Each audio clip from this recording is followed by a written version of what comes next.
Hello बच्चों, good morning. मैं Rakesh sir. आज विजयादशमी का दिन है, तो आप सभी को विजयादशमी की ढेरों शुभकामनाएं। आपका भविष्य उज्जवल हो, आपका जिंदगी सुखी संपन्न रहे और आप हमेशा मुस्कुराता रहे, इसकी कामना मैं माँ दुर्गा से करता हूँ। और आप लोगों को माँ दुर्गा अवश्य खुश रखेंगे और जिंदगी में आप बहुत ऊंचाई को प्राप्त करेंगे और एक सफल इंसान बनेंगे। आज हम लोग जो चैप्टर स्टार्ट करने जा रहे हैं वह चैप्टर है मैग्नेटिज्म। मैग्नेटिज्म में जो पहला टर्म हमको पढ़ने को मिलता है वह आता है मैग्नेट। अब यह जो मैग्नेट शब्द है, इसकी आने की, इसकी उत्पत्ति की एक बहुत ही इंटरेस्टिंग स्टोरी है। ग्रीक जो कंट्री हुआ करता था, आजकल जो टर्की कहलाता है, तो ग्रीक में एक शहर हुआ करता था मैग्नेसिया।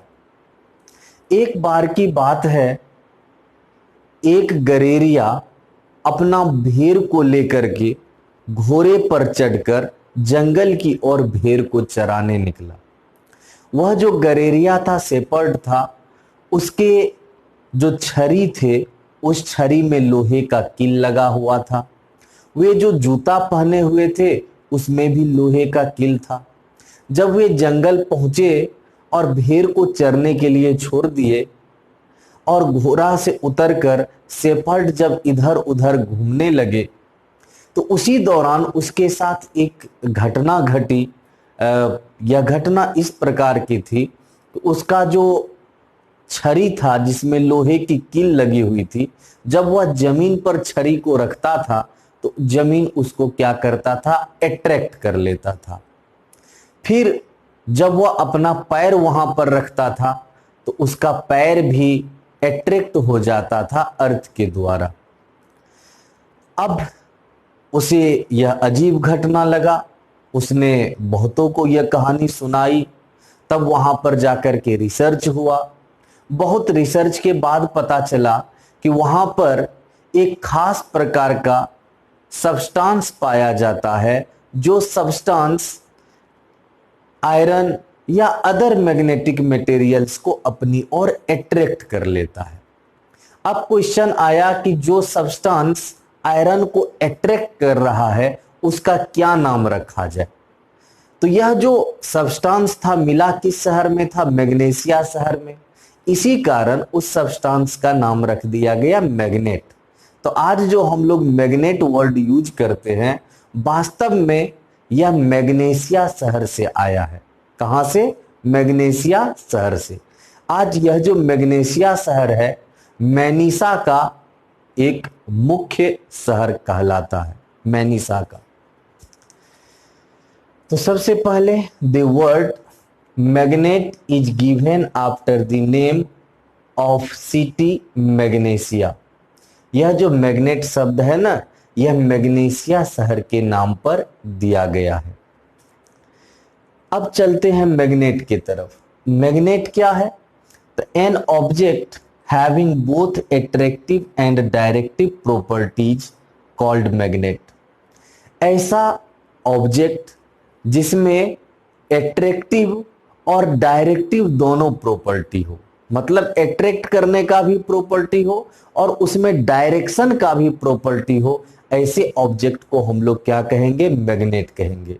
जैसे मैग्नेटाइट है, लोडस्टोन है, यह सब ऐसा ऑब्जेक्ट है जिसमें दोनों टाइप का प्रॉपर्टी होता है, अट्रैक्टिव भी और डायरेक्टिव भी। अब हम लोग चलते हैं मैग्नेटिक मटेरियल्स के तरफ। क्या कोई प्लास्टिक या ग्लास या वुड या पेपर किसी मैग्नेट के द्वारा अट्रैक्ट हो सकता है? तो आंसर हमारा होगा नहीं। प्लास्टिक हो, ग्लास हो, पेपर हो या वुड हो, यह सब किसी मैग्नेट के द्वारा अट्रैक्ट नहीं होता है। लेकिन फिर भी हमारे आसपास कुछ ऐसे सब्सटेंसेज हैं, कुछ ऐसे एलिमेंट्स हैं जो मैग्नेट के द्वारा अट्रैक्ट होता है। उसमें से आयरन है, निकेल है, कोबाल्ट है। अगर इनकी बात करें, आयरन की, निकेल की, कोबाल्ट की, तो यह मैग्नेट के थ्रू अट्रैक्ट होता है। और जब अट्रैक्ट होता है तो उसे हम लोग कहते हैं मैग्नेटिक मटेरियल्स। तो कह सकते हैं those substances which get attracted by a magnet called magnetic materials। Way substances जो किसी मैग्नेट के द्वारा अट्रैक्ट हो जाते हैं मैग्नेटिक मटेरियल्स कहलाते हैं, जैसे आयरन है, निकेल है, कोबाल्ट है। अब चलते हैं मैग्नेटिज्म के तरफ। मैग्नेटिज्म एक फेनोमेना है, एक घटना है। कैसी घटना है? तो ऐसी घटना है जिसमें कोई मैग्नेट मैग्नेटिक मटेरियल्स को अट्रैक्ट करता है। तो मैग्नेटिज्म एक फेनोमेना है। कैसी फेनोमेना? तो जिसमें कोई मैग्नेट मैग्नेटिक मटेरियल्स को अपनी ओर अट्रैक्ट करता है। तो अगर कोई पूछता है कि what do you mean by magnetism, तो हम लोग कहेंगे sir the phenomenon of attracting the magnetic materials by a magnet is called magnetism। याद रहेगा, अगर कोई पूछता है what do you mean by magnetism तो क्या कहेंगे? the phenomenon of attracting the magnetic materials by a magnet is called magnetism। वह घटना जिसमें कोई मैग्नेट मैग्नेटिक मटेरियल्स को अट्रैक्ट करता है क्या कहलाता है? मैग्नेटिज्म कहलाता है। द फंडामेंटल कज of magnetism is moving charges. अब क्वेश्चन आता है कि मैग्नेटिज्म का कारण क्या है?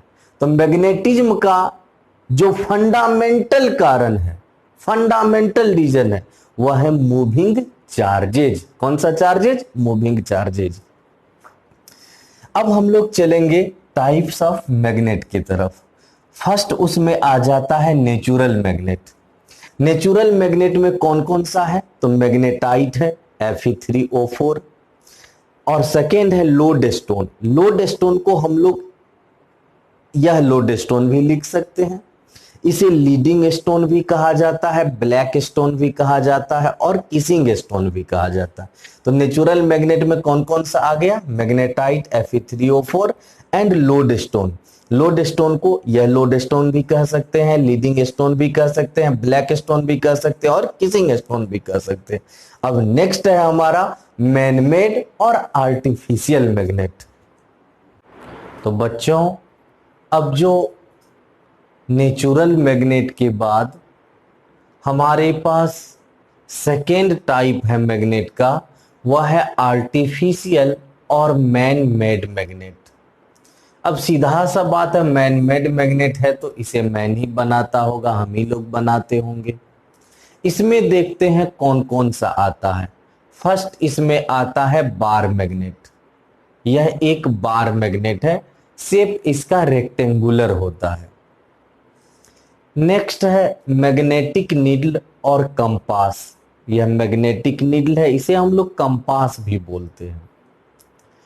हॉर्स शू मैग्नेट है, इसका नाम हॉर्स शू मैग्नेट इस कारण पड़ता है क्योंकि इसका जो शेप है वह हॉर्स शू मतलब घोड़े का नाल जैसा दिखता है, इसी कारण इसे हॉर्स शू मैग्नेट भी कहते हैं। नेक्स्ट है इलेक्ट्रोमैग्नेट, जिसमें करंट कैरिंग कॉइल आ जाता है, करंट लूप आ जाता है, करंट कैरिंग सोलेनाइड आ जाता है, करंट कैरिंग टोराइड एक्सेट्रा आ जाता है। तो आर्टिफिशियल में कौन कौन सा मैग्नेट आ गया? बार मैग्नेट आ गया, मैग्नेटिक नीडल आ गया, हॉर्स शू मैग्नेट आ गया, इलेक्ट्रोमैग्नेट आ गया जिसमें करंट कैरिंग कॉइल है, करंट लूप है, करंट कैरिंग सोलेनाइड है, करंट कैरिंग टोराइड है। यह सब इलेक्ट्रोमैग्नेट ही है। अब नेक्स्ट चलते हैं हम लोग प्रॉपर्टीज ऑफ मैग्नेट के तरफ। अब सीधा सा बात है, मैग्नेट की कुछ न कुछ प्रॉपर्टीज भी तो होंगे जो हमें स्टडी करने हैं। फर्स्ट है एट्रैक्टिव प्रॉपर्टी, और यह जो एट्रैक्टिव प्रॉपर्टी है इसका खोज का श्रेय ग्रीक के लोगों को दिया जाता है। तो वो discovered the attractive property, we must say the Greeks. Greek के लोगों ने मैग्नेट में जो एट्रैक्टिव प्रॉपर्टी होता है उसका खोज किया था। तो एट्रैक्टिव प्रॉपर्टी का डिस्कवर किसने किया? ग्रीक के लोगों ने। अब यह प्रॉपर्टी है क्या? तो a magnet always attracts magnetic material such as iron, nickel, cobalt etcetera.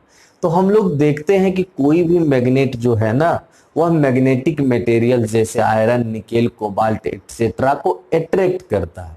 तो जिस प्रॉपर्टी के कारण अट्रैक्ट करता होगा वही अट्रैक्टिव प्रॉपर्टी है, जिसका खोज ग्रीक के लोगों ने किया था। नेक्स्ट है directive property, discovered by the Chinese. अब मैग्नेट में जो डायरेक्शन का प्रॉपर्टी होता है, कौन सा प्रॉपर्टी? डायरेक्शन का। हम लोग जानते हैं कंपास के बारे में, कंपास हमें डायरेक्शन दिखलाने में मदद करता है। तो कंपास का खोज का श्रेय दिया जाता है किसे? चाइनीज को। अर्थात उसने ही सबसे पहले यह खोजा था कि मैग्नेट में डायरेक्टिव प्रॉपर्टी भी होता है, दिशा का गुण भी होता है। तो चाइनीज ने ही डायरेक्टिव प्रॉपर्टी का खोज किया था, मैग्नेट के डायरेक्टिव प्रॉपर्टी का। अब magnet always stage in NS direction when suspended freely. जब किसी मैग्नेट को हम लोग फ्रीली किसी धागे से लटका दे तो वह हमेशा नॉर्थ साउथ डायरेक्शन में ही स्टे करेगा। जिस प्रॉपर्टी के कारण स्टेट करेगा वही है डायरेक्टिव प्रॉपर्टी। अब नेक्स्ट प्रॉपर्टी की तरफ भी चलते हैं हम लोग। तो अब हम लोग मैग्नेट का नेक्स्ट प्रॉपर्टी की तरफ बढ़ते हैं, जो है पोलैरिटी। क्या है? पोलैरिटी। हम लोग कोई भी मैग्नेट क्यों नहीं ले ले, उसमें कितने पोल्स होते हैं? 2, एक नॉर्थ और दूसरा साउथ। तो पोलैरिटी ऐसा प्रॉपर्टी है मैग्नेट का जिसके कारण उसके अंदर 2 पोल्स एग्जिस्ट करता है, 2 मैग्नेटिक पोल्स एग्जिस्ट करता है। कौन कौन? तो north pole and south pole. तो पोलैरिटी किसी मैग्नेट का एक प्रॉपर्टी है। इसी प्रॉपर्टी के कारण उसके अंदर 2 magnetic poles north and south exist करता है, याद रखेंगे हम लोग। अब क्वेश्चन आता है कि पोलैरिटी का सही पहचान क्या है, सही टेस्ट क्या है?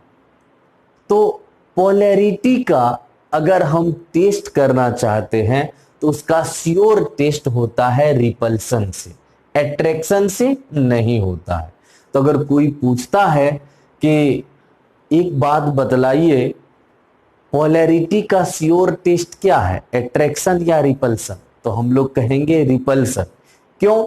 क्योंकि अट्रैक्शन तो वहां भी हो सकता है जहां पर एक ही पोल हो, दूसरा पोल हो ही नहीं। जैसे आयरन पीस, आयरन पीस में तो कोई पोल होता नहीं है, लेकिन कोई मैग्नेट उसे अपने ओर अट्रैक्ट कर लेता है। तो वहां पर मैग्नेट का एक पोल है लेकिन आयरन पीस के पास तो दूसरा पोल नहीं है। तो मैग्नेट का पोल आयरन के पीस को अट्रैक्ट कर लिया, तो वहां पर हमें पोलैरिटी पता नहीं चलेगा। लेकिन जहां रिपल्सन हो रहा है तो वहां हम श्योर हो जाएंगे कि वहां 2 पोल्स हैं, 2 मैग्नेटिक पोल्स हैं। इसीलिए हम लोग कहते हैं कि repulsion is the sure test of polarity, not attraction. अब कुछ golden key points. First point है magnetic poles always exist in pairs. तो ये जो मैग्नेटिक पोल्स है ना, ऑलवेज पेयर्स में एग्जिस्ट करते हैं। Monopole does not exist, means single magnetic pole का होना पॉसिबल नहीं है, सिंगल मैग्नेटिक पोल का होना संभव नहीं है। जब भी ये एग्जिस्ट होंगे तो पेयर्स में ही। ऑन हीटिंग, बीटिंग और throwing strength of a magnet decreases.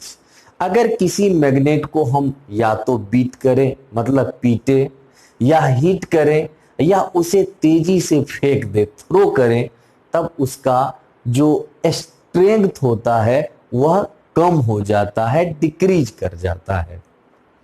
Like poles repel while unlike attract. या तो हम लोग बचपन से पढ़ते आ रहे हैं कि जब मैग्नेट के लाइक पोल्स होंगे, जैसे नॉर्थ नॉर्थ या साउथ साउथ, तो वह क्या करेगा, रिपेल करेगा। लेकिन वहीं पर जब एक नॉर्थ हो जाए और दूसरा साउथ हो जाए तब तो दोनों अट्रैक्ट करते हैं। तो लाइक पोल के बीच रिपल्सन होता है और अनलाइक के बीच क्या होता है, attraction. When a magnet is cut into many small pieces, then every piece will be a magnet with two poles. कभी कभार कुछ स्टूडेंट्स कंफ्यूजन में रह जाते हैं कि अगर किसी मैग्नेट को बहुत सारे टुकड़े में डिवाइड कर दिया जाए, कट कर दिया जाए, क्या वे सभी टुकड़े भी मैग्नेट होंगे? बिल्कुल। अगर किसी मैग्नेट को हम लोग बहुत सारे स्मॉल पीसेस में कट कर देते हैं तो सभी पीसेस भी मैग्नेट होंगे, और वह भी टू पोल्स के साथ, क्योंकि सिंगल पोल तो होता नहीं है, सिंगल पोल मैग्नेट का हो नहीं सकता है। तो जब भी होगा तो ऑलवेज टू पोल्स होगा। Toroid is a magnet with no pole. अब हमारे पास एक ऐसा भी क्या कह सकते हैं मैग्नेट है जिसमें कोई पोल ही नहीं होता है, और वह है टोरॉइड। टोरॉइड एक ऐसा मैग्नेट है जिसमें कोई पोल्स होता ही नहीं है, कोई पोल्स नहीं होता है। अब चलते हैं बार मैग्नेट की तरफ। बार मैग्नेट क्या है? तो a rectangular magnet with north and south poles is called a bar magnet. आसान है कि ऐसा रेक्टेंगुलर मैग्नेट जिसमें नॉर्थ और साउथ दोनों पोल्स होगा, बार मैग्नेट कहलाएगा।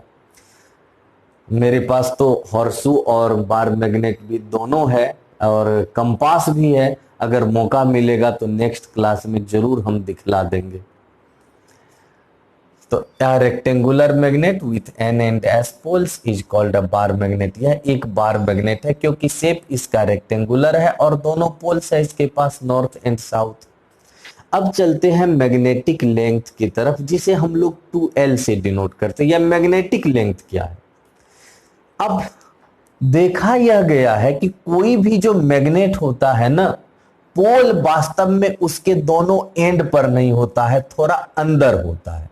जैसे यह नॉर्थ पोल है और यह साउथ पोल है, तो किसी भी मैग्नेट के दोनों एंड पर उसके पोल्स नहीं होते हैं, दोनों एंड से थोड़ा अंदर दोनों पोल्स होता है। और दोनों पोल्स के बीच का जो इफेक्टिव डिस्टेंस होता है ना, उसी को हम लोग मैग्नेटिक लेंथ कहते हैं। तो the effective distance between the two poles of a magnet is called magnetic length. याद रखेंगे कि मैग्नेटिक पोल जो होता है किसी मैग्नेट के दोनों एंड्स पर नहीं होते हैं, थोड़ा सा अंदर होता है, और दोनों पोल्स के बीच का जो इफेक्टिव डिस्टेंस होगा उसी को हम लोग कहते हैं मैग्नेटिक लेंथ। अब आगे बढ़ जाते हैं बच्चों। यह जो मैग्नेटिक लेंथ है यह एक वेक्टर क्वांटिटी है। अब वेक्टर है तो डायरेक्शन भी होगा। इसका डायरेक्शन होता है from south pole to north pole. समझ गए बात को? तो यह जो मैग्नेटिक लेंथ है यह क्या है, एक वेक्टर है जिसका डायरेक्शन किधर से किधर होता है, from south pole to north pole of a magnet. तो it is a vector having direction from south to north poles. तो यह एक मैग्नेट है, हम लोग देख रहे हैं, और मैग्नेट का यह कौन सा पोल है, नॉर्थ, और यह कौन सा है, साउथ। दोनों पोल्स के बीच का जो इफेक्टिव डिस्टेंस है उसी को हम लोग मैग्नेटिक लेंथ कहते हैं 2L, और इसका जो डायरेक्शन होता है वह from south to north poles होता है। अब चलते हैं ज्योमेट्रिक लेंथ की तरफ। The distance between the two ends of a magnet is called geometric length. अब मैग्नेट जितना बड़ा है, या ऐसे भी कह सकते हैं मैग्नेट का दोनों एंड्स तो होता है, एक यह और एक यह, दोनों एंड्स के बीच का जो डिस्टेंस होता है ना उसे हम लोग कहते हैं ज्योमेट्रिक लेंथ। तो the distance between the two ends of a magnet is called geometric length. इसे हम लोग डिनोट करेंगे कैपिटल L से। अब यहां देख रहे हैं कि यह एक मैग्नेट है, यह नॉर्थ पोल है, यह साउथ पोल है, यह है मैग्नेट का एक एंड और यह है दूसरा एंड। तो दोनों एंड्स के बीच का जो डिस्टेंस है इसे हम लोग कहते हैं ज्योमेट्रिक लेंथ। यह जो ज्योमेट्रिक लेंथ है ना, यह एक स्केलर क्वांटिटी है। तो हम लोग याद रखेंगे कि मैग्नेटिक लेंथ तो वेक्टर है, लेकिन ज्योमेट्रिक लेंथ क्या है? स्केलर है। अब हम लोग फिगर से ही क्लियरली देख सकते हैं कि यह जो मैग्नेटिक लेंथ है 2L, यह स्मॉलर होगा इस ज्योमेट्रिक लेंथ से। तो 2L is smaller than L। तो 2L upon L is less than 1 हो जाएगा। अब 2L अपॉन L का वैल्यू अप्रॉक्स होता है 0.84। तो 2L इक्वल्स अप्रॉक्स 0.84 L तो हम लोग लिख ही सकते हैं। अब चलते हैं पोल स्ट्रेंथ के तरफ। पोल स्ट्रेंथ को हम लोग स्मॉल m से डिनोट करेंगे। किससे डिनोट करेंगे? स्मॉल m से। क्या सभी मैग्नेट में एट्रैक्शन का प्रॉपर्टी सेम होता है? नहीं। किसी मैग्नेट में एट्रैक्शन का प्रॉपर्टी, एट्रैक्शन का स्ट्रेंथ अधिक होता है और किसी में एट्रैक्शन का स्ट्रेंथ थोड़ा कम हो जाता है। तो किसी मैग्नेट में हम लोग देख सकते हैं कि एट्रैक्शन का स्ट्रेंथ ज्यादा और किसी में एट्रैक्शन का स्ट्रेंथ होता है कम। और यह भी देख सकते हैं कि एट्रैक्शन का स्ट्रेंथ दोनों एंड के पास तो ज्यादा होता है, लेकिन मैग्नेट के मिडल में जाकर के वही हो जाता है जीरो या नेग्लिजिबल हो जाता है। तो किसी भी मैग्नेट का जो पोल होता है उस पोल में एट्रैक्शन की कैपेसिटी होती है। उसी एट्रैक्शन का जो स्ट्रेंथ होगा, आकर्षण का जो क्षमता होगा, प्रबलता होगा, उसी को हम लोग कहते हैं पोल स्ट्रेंथ। तो किसी भी मैग्नेट में जो टू पोल्स होते हैं, दोनों पोल्स में जो एट्रैक्शन का स्ट्रेंथ होता है उसी स्ट्रेंथ को हम लोग पोल स्ट्रेंथ कहते हैं। तो पोल स्ट्रेंथ का मतलब हो जाता है strength of attraction of a magnetic pole. किसी मैग्नेटिक पोल में जो एट्रैक्शन का स्ट्रेंथ होता है, क्षमता होती है, उसी को पोल स्ट्रेंथ कहते हैं। पोल स्ट्रेंथ इक्वल्स हो जाता है length of a magnet into flowing current. यह एक स्केलर क्वांटिटी है, इसका ऐसा यूनिट एम्पियर मीटर होता है। Pole strength of north pole होता है +m और pole strength of south pole होता है -m।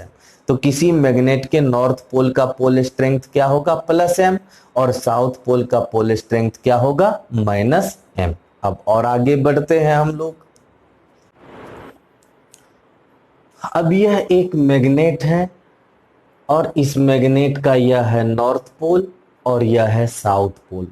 तो नॉर्थ पोल का जो पोल स्ट्रेंथ लेंगे हम लोग +m लेंगे और साउथ पोल का पोल स्ट्रेंथ लेंगे -m।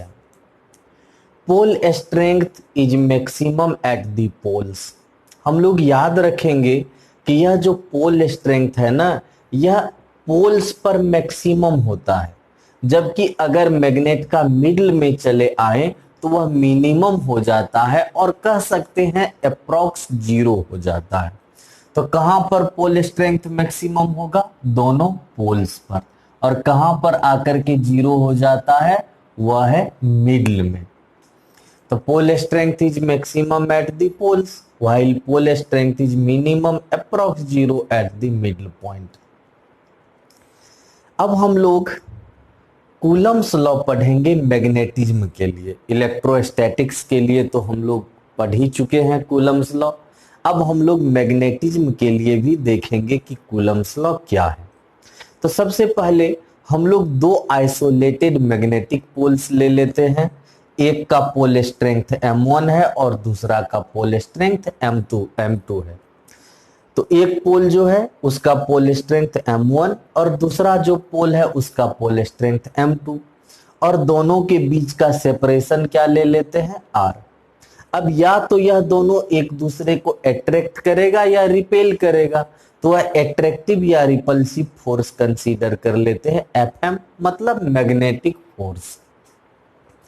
तो the magnitude of magnetic force Fm between the two isolated magnetic poles is directly proportional to the pole strength, that is F directly proportional to M1 M2, and is inversely proportional to the square of distance between them, that is Fm is inversely proportional to R square.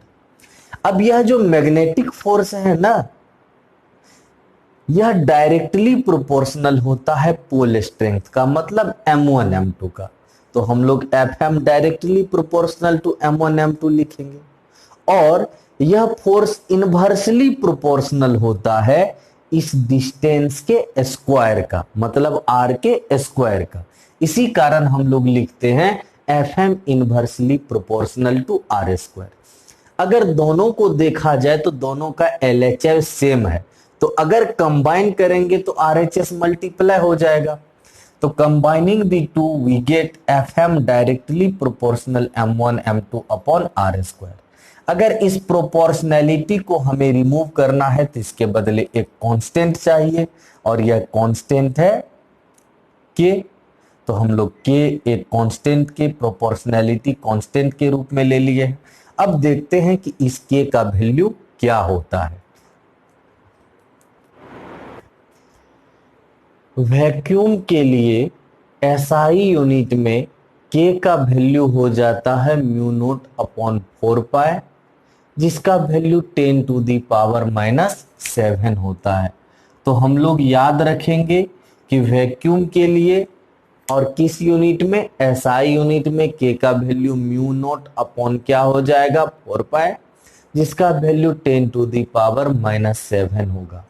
तो Fm equals हो जाएगा mu naught upon 4 पाई M1 M2 upon R square. यह किसका value put कर दिए, K का value. अब अगर इसका वैल्यू हम लोग 10 टू दी पावर -7 पुट करें तो Fm इक्वल्स हो जाएगा 10 to the power -7 M1 M2 upon R square. अब गॉस लॉ फॉर मैग्नेटिज्म, हम लोग इलेक्ट्रोस्टैटिक्स के लिए तो गॉस लॉ पढ़वे किए हैं, अब मैग्नेटिज्म के लिए भी जान लेते हैं। तो according to this law, net magnetic flux through a closed surface is always zero. यह जो गॉस लॉ है ना मैग्नेटिज्म के लिए, इसका स्टेटमेंट है कि किसी क्लोज्ड सरफेस से मैग्नेटिक फ्लक्स का जो नेट वैल्यू होता है वह ऑलवेज क्या होता है, जीरो। किससे, तो किसी क्लोज्ड सरफेस से मैग्नेटिक फ्लक्स का नेट वैल्यू ऑलवेज क्या होता है, जीरो होता है।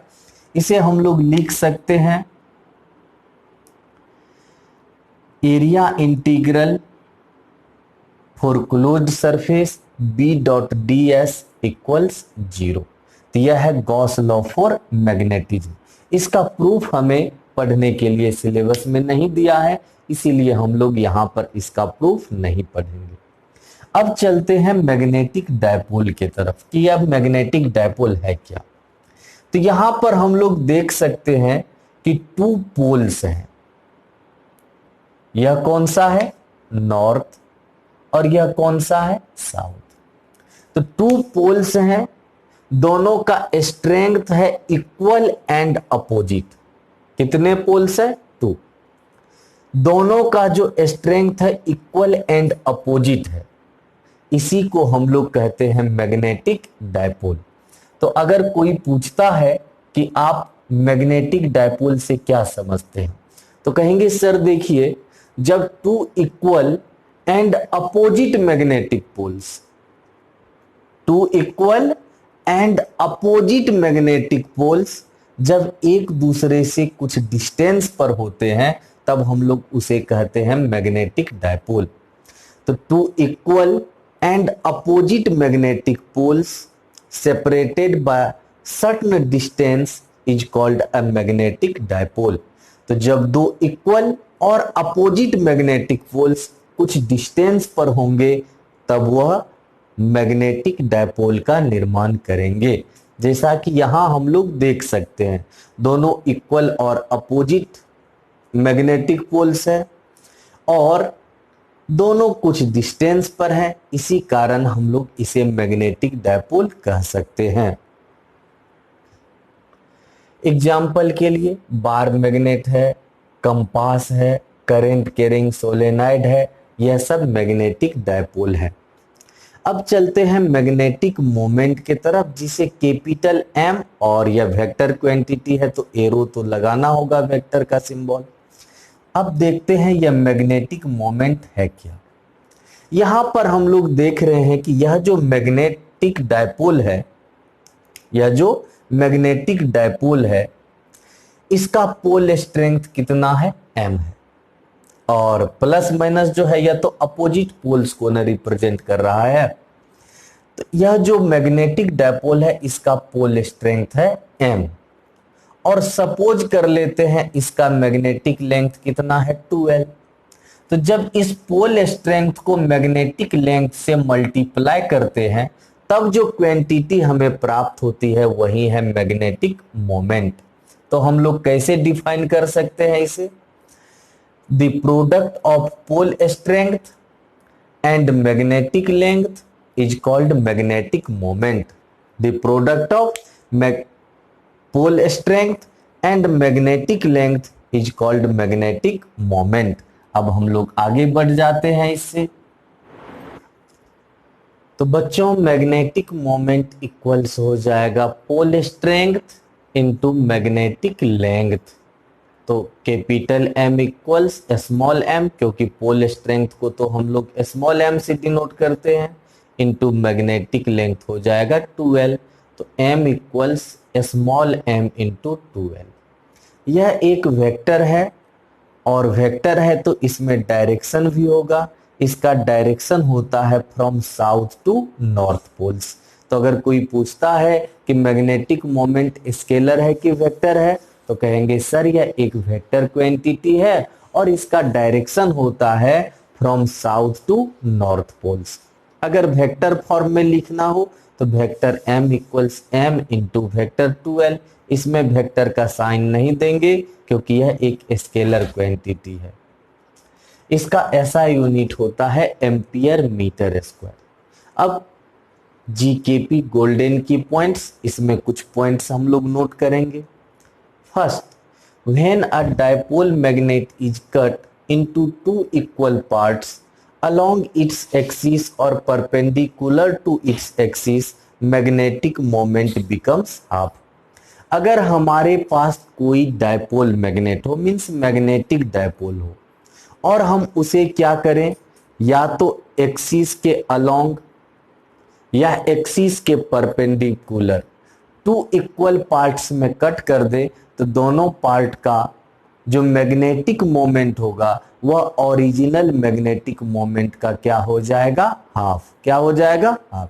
तो किसी भी डायपोल, कोई भी डायपोल मैग्नेट क्यों नहीं हो हमारे पास, अगर हम उसे अलोंग द एक्सिस और perpendicular to the axis two equal parts में कट करें, तो उस पार्ट का जो मैग्नेटिक मोमेंट होगा वह ओरिजिनल वैल्यू का, इनिशियल वैल्यू का क्या हो जाएगा, हाफ हो जाएगा। देखते हैं यहां पर कैसे हाफ हो जाता है। तो एक डायपोल मैग्नेट है, इसका पोल स्ट्रेंथ है plus M minus M, means इसका पोल स्ट्रेंथ एम है, और डायपोल लेंथ कितना है, 12 है। अब यह जो डायपोल लेंथ 12 है, ठीक है, मैग्नेटिक पोल स्ट्रेंथ जो है एम है और डायपोल लेंथ 12 है, इसका मैग्नेटिक मोमेंट एम इक्वल्स क्या होगा, स्मॉल एम इंटू 12। अब हम लोग क्या करते हैं, यह जो मैग्नेटिक एक्सिस है, यह जो इमेजिनरी लाइन हम लोग देख रहे हैं, यह मैग्नेटिक एक्सिस है। अब क्या करते हैं, इस एक्सिस के अलोंग इसे टू इक्वल पार्ट्स में कट कर देते हैं। कट कर दिए तो दोनों पार्ट का जो लेंथ है वह तो वहीं रह जाएगा 12, बट इसका जो पोल स्ट्रेंथ है वह हो जाएगा हाफ। तो प्लस एम अपॉन 2, यहाँ माइनस एम अपॉन 2, यहाँ भी प्लस एम अपॉन 2, यहाँ भी माइनस एम अपॉन 2, और दोनों पार्ट का मैग्नेटिक मोमेंट इक्वल होगा। कंसीडर कर लेते हैं M dash and M dash. तो पहले जो हमारे पास डायपोल मैग्नेट है उसका पोल स्ट्रेंथ क्या है, एम है, जिसका वैल्यू एम इंटू 12 है। अलोंग द एक्सिस इसे टू इक्वल पार्ट्स में कट कर दिए, लेंथ सेम रह गया, पोल स्ट्रेंथ हाफ हो गया। अब इसका मैग्नेटिक मोमेंट सपोज कर लेते हैं एम डैश है। अब देखते हैं इस एम डैश का वैल्यू क्या होगा। तो एम डैश इक्वल्स क्या हो जाएगा, एम अपॉन 2 इंटू 12। तो यह हो गया m into 2l/2, m into 2l को तो कैपिटल M लिखेंगे, तो m डैश इक्वल्स हो गया m/2। इसका मतलब है कि पोल स्ट्रेंथ क्या, मैग्नेटिक मोमेंट क्या हो गया, डायपोल मैग्नेट का हाफ हो गया। समझ गए बात को? तो हम लोग अभी इसे along the axis two equal part में कट किए हैं, तो देख रहे हैं मैग्नेटिक मोमेंट हाफ हो रहा है। और जब हम लोग इसे perpendicular to the axis two equal parts में कट करेंगे, तब भी देखेंगे कि इसका मैग्नेटिक मोमेंट हाफ होता है या नहीं होता है। बच्चों, वही मैग्नेट है जिसका मैग्नेटिक मोमेंट था capital M equals small m into 2l। अब हम लोग उसे एक्सिस के अलोंग नहीं कट करके एक्सिस के परपेंडिकुलर टू पार्ट में कट कर देते हैं। तो अब हम लोग क्या करेंगे, तो यह जो मैग्नेट है डायपोल मैग्नेट, इसे अलोंग द एक्सिस नहीं कट करके इसे perpendicular to the axis two equal parts में कट कर देते हैं, जैसे यहां कट कर दिए हैं। अब कट करने से क्या होगा, पोल स्ट्रेंथ तो इसका चेंज होने वाला है नहीं, वह तो सेम रह जाएगा +m -m, लेकिन इसका लेंथ हाफ हो जाएगा। पहले 2l था तो अब लेंथ हो जाएगा कितना, l। अब सपोज कर लेते हैं कि दोनों पार्ट्स का मैग्नेटिक मोमेंट m डैश और m डैश है, तो m डैश इक्वल्स क्या हो जाएगा, m इंटू l। इसे हम लोग m इंटू 2l/2 लिख सकते हैं, और m इंटू 2l को क्या लिख सकते हैं, कैपिटल M, तो m डैश इक्वल्स m/2। यहां भी देख रहे हैं कि दोनों पार्ट का मैग्नेटिक मोमेंट इस इनिशियल वैल्यू का क्या हो जाता है, हाफ हो जाता है। Next GKP number 2, when the two dipole magnets are inclined to each other at an angle theta, then अगर ऐसा हो कि हमारे पास दो डायपोल मैग्नेट हो और दोनों एक दूसरे के साथ थीटा एंगल पर इंक्लाइंड हो, तब नेट मैग्नेटिक मोमेंट हो जाएगा vector m equals vector m1 plus vector m2। और इसका जो मैग्नीट्यूड फॉर्म में अगर हम लिखना चाहें तो m इक्वल्स हो जाएगा √m1² plus m2² plus 2m1m2 cos theta. अब एक बहुत ही इंपॉर्टेंट टॉपिक जो है magnetic moment of a current loop और करेंट कैरिंग कॉइल। तो अब हम लोग किसी करेंट लूप या करेंट कैरिंग कॉइल का मैग्नेटिक मोमेंट पढ़ेंगे। अब हम लोग जब बात कर रहे हैं करेंट लूप या करेंट कैरिंग कॉइल का, तो करेंट लूप हो या करेंट कैरिंग कॉइल हो, उसके 2 फेसेस होते हैं। एक तो जो हमें दिखता है और एक जो पीछे का फेस है जो हमें दिखता नहीं है। तो कोई भी करेंट लूप हो या करेंट कैरिंग कॉइल क्यों नहीं हो, उसके कितने फेसेस होंगे, 2। जैसे मेरे हाथ के भी 2 फेसेस है, एक दिख रहा है जो सामने का फेस है और एक पीछे का फेस है जो नहीं दिख रहा है। वैसे ही करंट कैरिंग कॉइल हो या करंट लूप हो, उसके भी 2 फेसेस होंगे, एक जो दिखेगा फ्रंट फेस, जो नहीं दिखेगा वो रियर फेस। तो every current loop has 2 faces, front face and rear face. ठीक। When current on the front face is anti-clockwise, then on the rear face it will be clockwise। अगर front face पर, या जो front face है, अगर इस पर current का डायरेक्शन एंटी क्लॉकवाइज हो जाए, तो रियर फेस पर वही करंट का डायरेक्शन क्या हो जाएगा, क्लॉकवाइज हो जाएगा। तो अगर करंट का डायरेक्शन फ्रंट फेस पर क्या हो, एंटी क्लॉकवाइज, तब वही करंट का डायरेक्शन रियर फेस पर क्या अपीयर होगा, क्लॉकवाइज अपीयर होगा। The face on which current flows anti clockwise behaves as north pole, while the face on which current is clockwise behaves as south pole. जिस face पर current का direction anti clockwise होता है वह face north pole के जैसा behave करता है, और जिस पोल पर करंट का डायरेक्शन होता है क्लॉकवाइज, वह कैसा बिहेव करता है, साउथ पोल के जैसा। तो याद रखेंगे कि किसी भी करेंट लूप या करेंट कैरिंग कॉइल में कितने फेसेस होते हैं? 2, front face and rear face. ठीक, अगर फ्रंट फेस पर करंट का डायरेक्शन एंटी क्लॉकवाइज हो तो रियर फेस पर क्या हो जाएगा? क्लॉकवाइज। जिस फेस पर करंट का डायरेक्शन एंटी क्लॉकवाइज होगा वह नॉर्थ पोल जैसा बिहेव करेगा, और जिस फेस पर करंट का डायरेक्शन होगा क्लॉकवाइज वह बिहेव करेगा साउथ पोल के जैसा। Thus, a current loop or current carrying coil behaves as a magnetic dipole। इस प्रकार करंट लूप हो या करंट कैरिंग कॉइल हो कैसा बिहेव करता है? मैग्नेटिक डायपोल के जैसा बिहेव करता है। The magnetic moment of such a loop और current carrying coil will be. अगर ऐसा करंट कैरिंग कॉइल हो या करंट लूप हो तब उसका मैग्नेटिक मोमेंट MI इक्वल्स क्या हो जाएगा? IA। तो किसी भी करंट लूप, कोई भी करंट लूप हो या करंट कैरिंग कॉइल हो, उसका मैग्नेटिक मोमेंट का फॉर्मूला क्या होता है? M equals IA। तब होगा जब कॉइल में 1 टर्न ही होंगे। अगर कॉइल में n टर्न्स हो गया तब M इक्वल्स क्या हो जाएगा? NIA। 1 टर्न हो तो M इक्वल्स IA। अगर मेनी टर्न्स हो, n टर्न्स हो कॉइल में, तब M इक्वल्स NIA, जिसमें I क्या है? Current through 1 turn off the coil, और A हो गया एरिया। अब हम लोग इससे आगे बढ़ते हैं और इसे फिगर में समझने का प्रयास करते हैं। बच्चों, यह एक करंट लूप है जिसमें यह जो हम लोग कंटिन्यूअस लाइन देख रहे हैं, यह कंटिन्यूअस लाइन रिप्रेजेंट कर रहा है किसको? फ्रंट फेस को। तो कॉइल का यह हो गया कौन सा फेस? Front face. यह जो कंटिन्यूअस लाइन है ना, यह कॉइल के फ्रंट फेस को रिप्रेजेंट कर रहा है, और यह जो डॉटेड लाइंस है यह रिप्रेजेंट कर रहा है किसको? तो रियर फेस को। अगर इस फ्रंट फेस पर करंट का डायरेक्शन हम लोग एंटी क्लॉकवाइज ले लें तो ऑब्वियस सी बात है कि रियर फेस पर करंट का डायरेक्शन क्या हो जाएगा? क्लॉकवाइज। अगर फ्रंट फेस पर करंट का डायरेक्शन एंटी क्लॉकवाइज है तो रियर फेस पर करंट का डायरेक्शन क्लॉकवाइज होगा। अब फ्रंट फेस पर करंट का डायरेक्शन एंटी क्लॉकवाइज है, इसी कारण फ्रंट फेस कैसा बिहेव करेगा? नॉर्थ पोल के जैसा। जबकि यह जो रियर फेस है यह कैसा बिहेव करेगा? साउथ पोल के जैसा।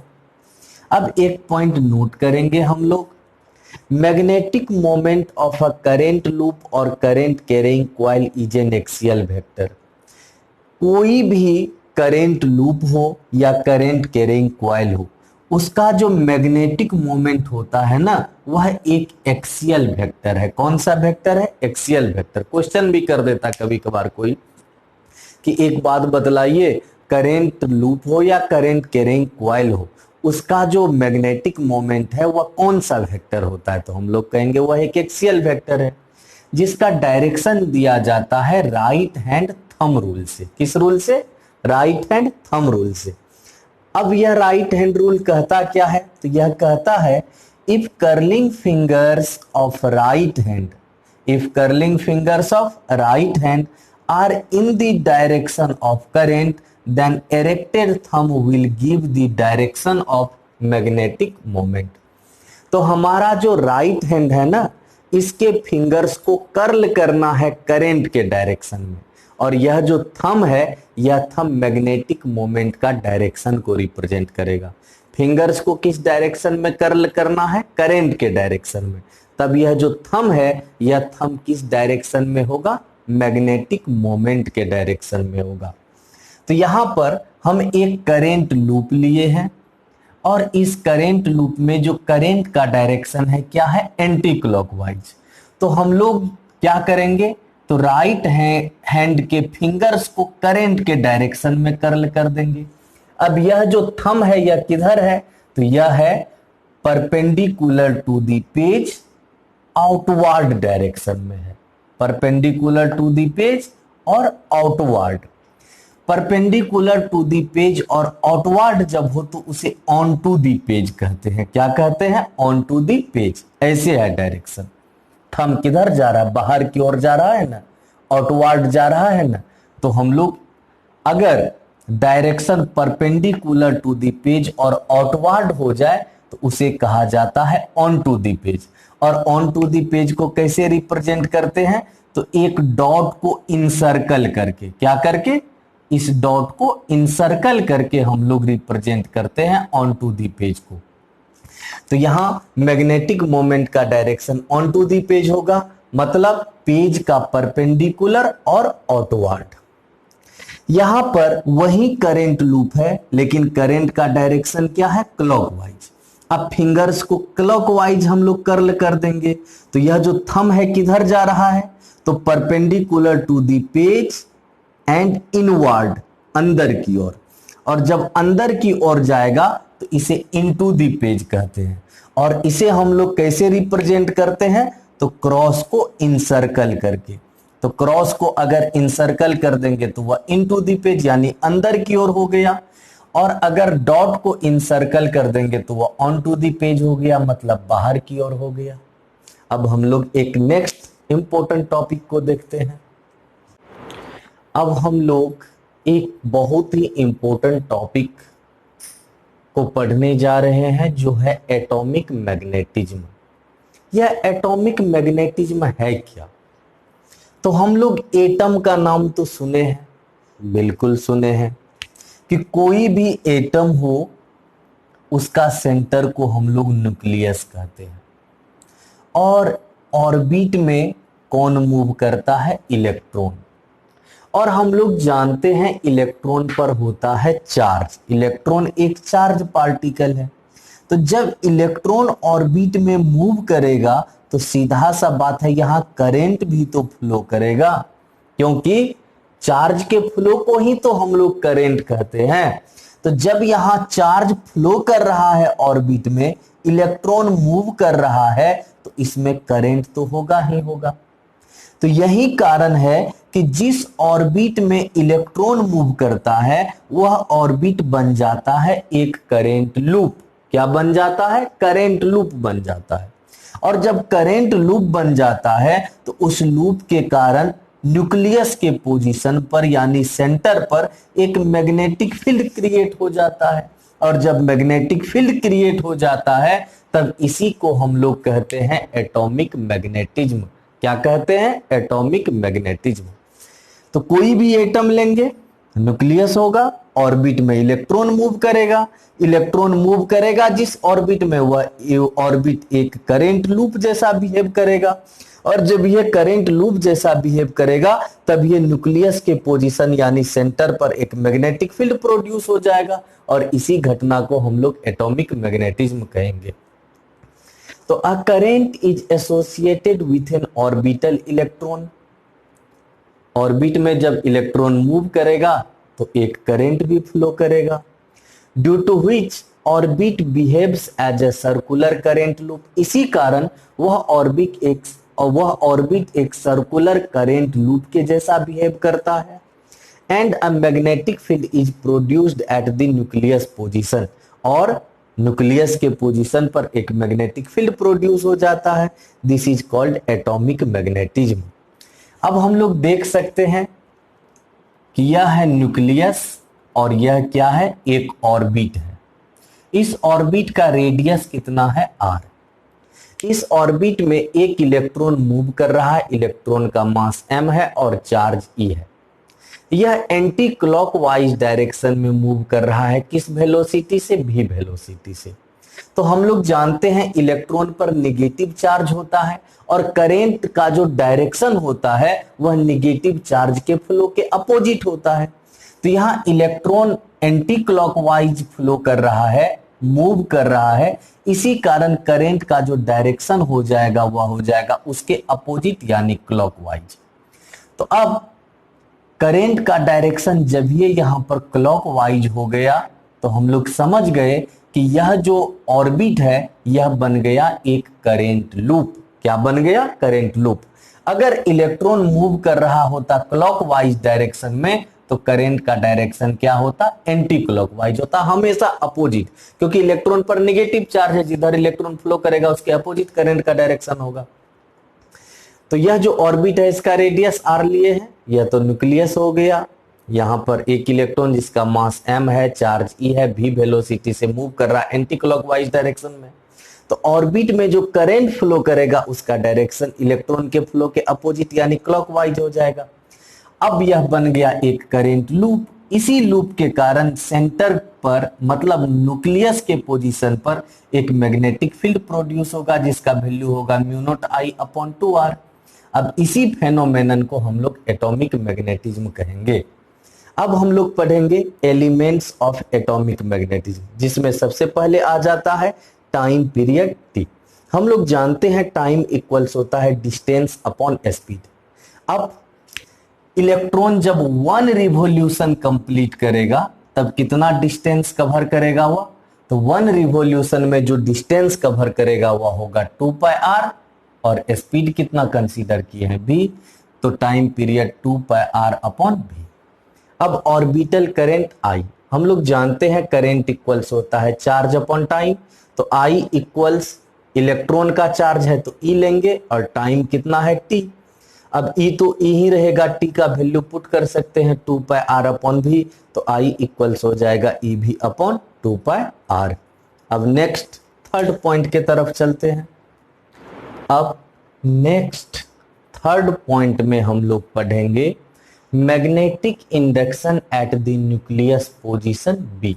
हम लोग जानते ही हैं कि एटम का जो ऑर्बिट होता है जिसमें इलेक्ट्रॉन मूव करता है वह करंट लूप जैसा बिहेव करता है, जिसके कारण न्यूक्लियस के पोजीशन पर यानी सेंटर पर एक मैग्नेटिक फील्ड प्रोड्यूस हो जाता है। तो वही मैग्नेटिक इंडक्शन बी का वैल्यू क्या होगा यह जान लेते हैं।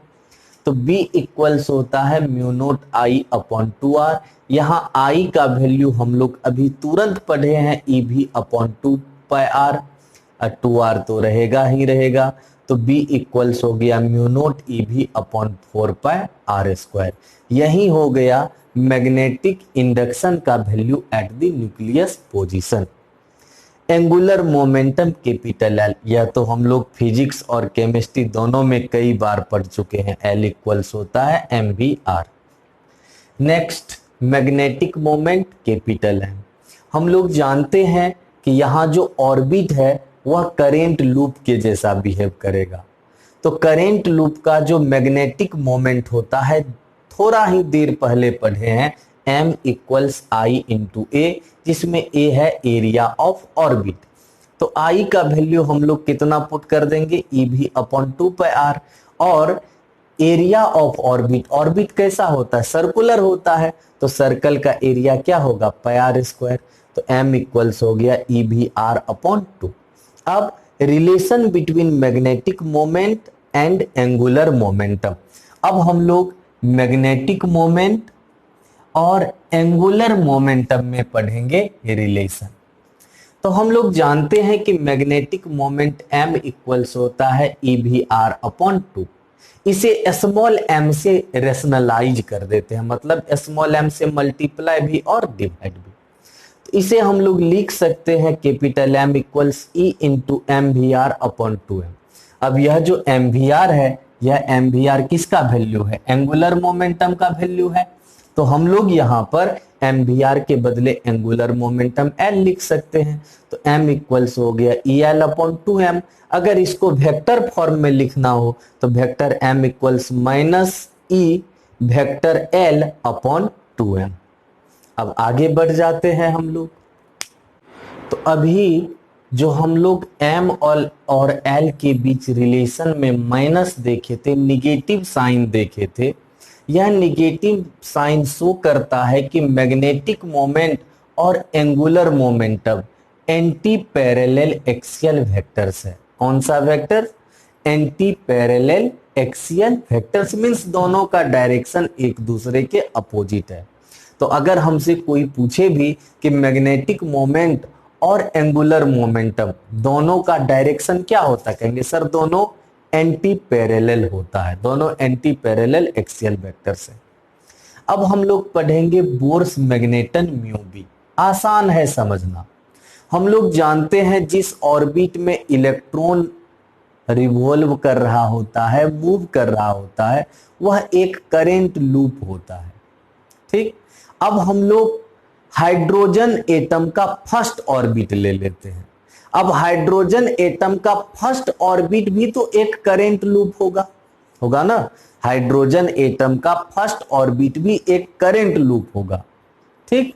उस ऑर्बिट का, फर्स्ट ऑर्बिट का जो मैग्नेटिक मोमेंट होगा वही कहलाएगा बोर्स मैग्नेटन। आसान है समझना कि हाइड्रोजन एटम का जो फर्स्ट ऑर्बिट है वह भी तो एक करंट लूप होगा, उसका जो मैग्नेटिक मोमेंट होगा वही कहलाएगा बोर्स मैग्नेटन, जिसे हम लोग म्यू बी से डिनोट करते हैं।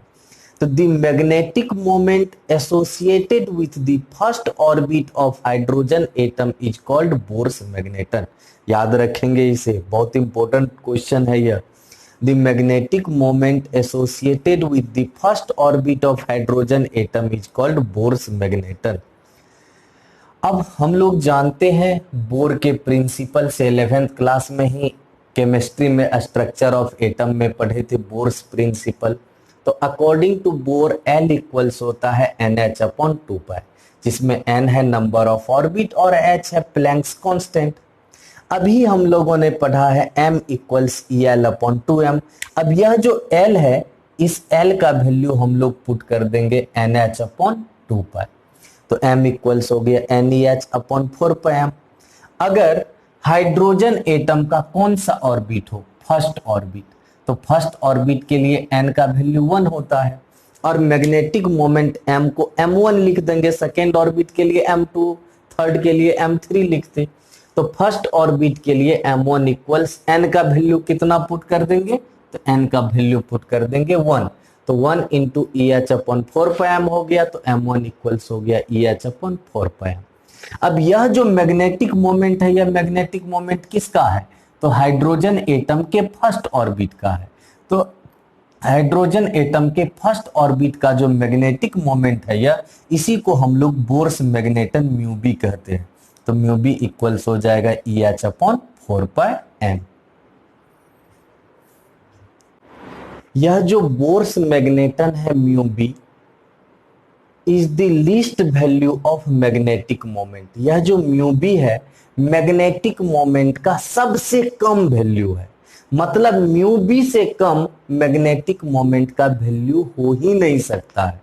तो अगर कोई पूछता है कि what is the least value of magnetic moment, तो कहेंगे sir the least value of magnetic moment is Bohr's magneton mu B. Bohr का मैग्नेटन म्यू बी जो है वही मैग्नेटिक मोमेंट का लीस्ट वैल्यू है। अब इसका वैल्यू कैसे मालूम करें, तो mu B equals EH upon 4πm होता है। ईच इलेक्ट्रॉनिक चार्ज है जिसका value 1.6 times 10 to the power minus 19। H planks constant है 6.62 into 10 to the power minus 34। 4π का वैल्यू 3.14 और मास इलेक्ट्रॉन का है तो n 9.1 into 10 to the power minus 31। इसे सोल्व करके हम लोग म्यू बी का वैल्यू भी कैलकुलेट कर सकते हैं।